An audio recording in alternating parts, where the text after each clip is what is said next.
tous les 14 mois. Très bien. Et cette période de glissement, elle vient de commencer en Colombie-Britannique.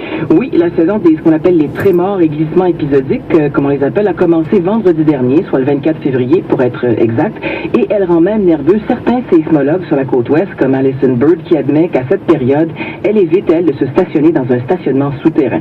Parce que ces glissements saccadés qui surviennent à tous les 14 mois surviennent exactement sous l'endroit où se produirait le méga-séisme qu'on attend ici sur la côte ouest, et on croit que cette énergie qui est relâchée tous les 14 mois pourrait provoquer juste assez de pression pour provoquer le Big One à la surface. Maurice Lamontagne est séismologue à la Commission géologique du Canada. Yann Perrault. Un partenariat ici Toronto. Se réunissent en fin de journée pour déterminer la suite des choses.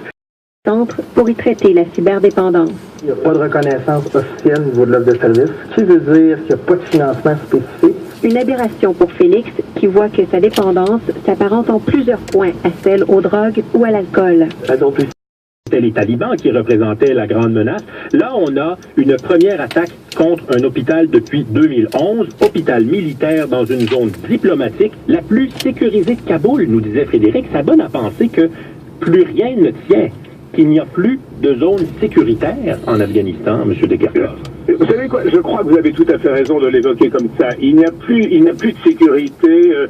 Ça rappelle un peu la zone verte irakienne qui était au fondament peut-être plus solide que les zones vertes en Afghanistan. Je crois qu'à partir du moment où l'État islamique a réussi à la fois d'un côté d'avoir l'explosion suicidaire et ensuite l'arrivée de Daesh déguisé en médecin, il y a un problème fondamental. Est-ce que les moyens déployés pour assurer la sécurité en Afghanistan sont suffisants? Maintenant que les forces de la coalition occidentale sont quand même beaucoup plus réduites, vous savez, est-ce que la formation Réussi à compter 25 points en plus d'avancer 10 rebonds.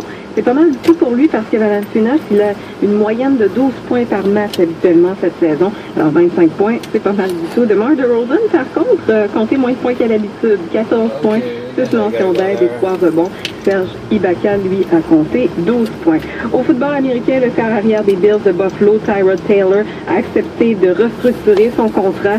Ça veut dire qu'il va demeurer à Buffalo. L'avenir de Taylor était incertain depuis la fin de la saison. Il a compilé plutôt un dossier de 15-14 en 2 saisons à Buffalo. Il a amassé 3023 verges et 20 touchés contre 6 interceptions en 15 matchs l'année dernière.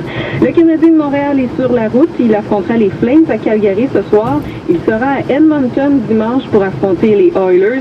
Une belle occasion pour les nouveaux joueurs de Ouvrir l'événement au complet avec notre équipe à la Sphère. Moi, j'étais là les 2 dernières années, mais j'étais seul.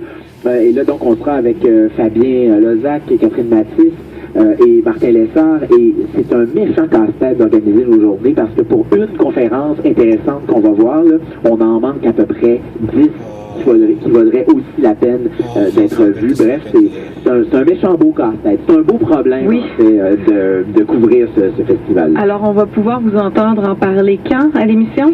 Ben, demain, 13h, oui. C'est comme d'habitude notre diffusion hebdomadaire, mais on sera aussi très très présent sur les réseaux sociaux. On va faire des Facebook Live, on va enregistrer des Pas un argument s'il n'y avait pas un chapitre complet consacré à définir l'islamophobie dans ce mémoire-là. Il y a même une définition à la page 10.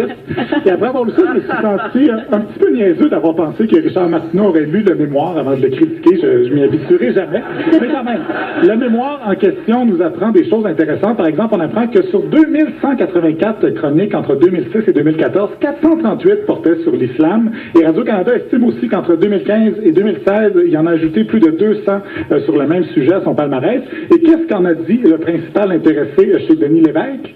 On a tous nos dadas.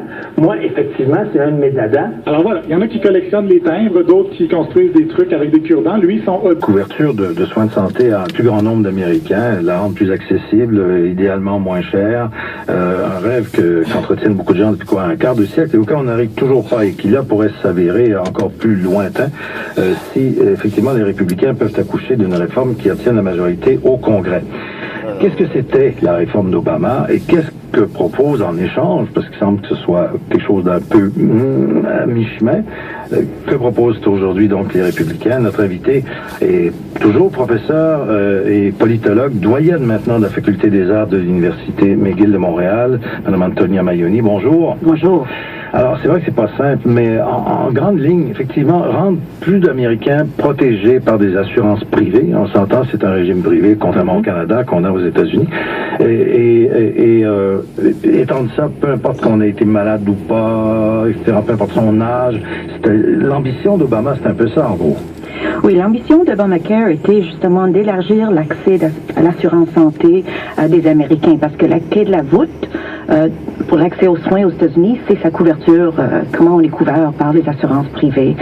Et dans un premier temps, ce qu'on voulait faire, c'est réformer les pratiques des assureurs pour justement rendre cette assurance plus abordable.